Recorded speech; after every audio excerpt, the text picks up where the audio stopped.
السلام علیکم۔ گرہن کی نماز مسجد میں پڑھنا۔ ہم سے اسماعیل بن ابی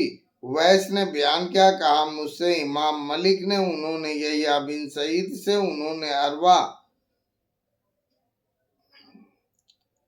عمرہ بنت عبد الرحمن سے، انہوں نے حضرت عائشہ رضی اللہ عنہ تعالیٰ سے کہ ایک یہودی سوال کرتی ہوئی ان کے پاس آئی اور دعا دینے لگی، اللہ تم کو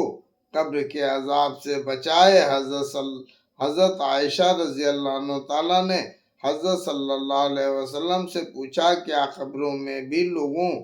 کو عذاب ہوگا؟ حضرت صلی اللہ علیہ وسلم نے فرمایا، اللہ اس سے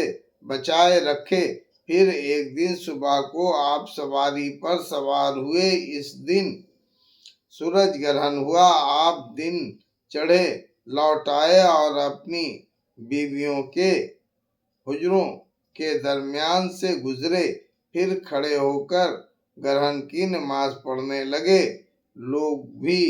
آپ کے پیچھے کھڑے ہوئے، آپ بڑی دیر تک کھڑے رہے، پھر بڑی دیر تک رکوع کیا، پھر سر اٹھایا اور دیر تک کھڑے رہے مگر پہلی بار سے کم، پھر ایک لمبا رکوع کیا مگر پہلی رکوع سے کم، پھر رکوع سے سر اٹھایا اور لمبا سجدہ کیا، پھر دونوں سجدے کر کے دیر تک کھڑے رہے مگر اگلی بار سے کم، پھر ایک لمبا رکوع کیا پر اگلے رکوع سے کم، پھر دیر تک کھڑے رہے مگر اگلی بار سے کم، پھر ایک لمبا رکوع کیا پھر اگلی رکوع سے کم، پھر سجدہ کیا پر اگلے سجدے سے کم، پھر نماز سے فارغ ہو کر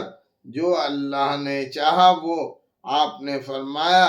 لوگوں کو سمجھایا بجھایا،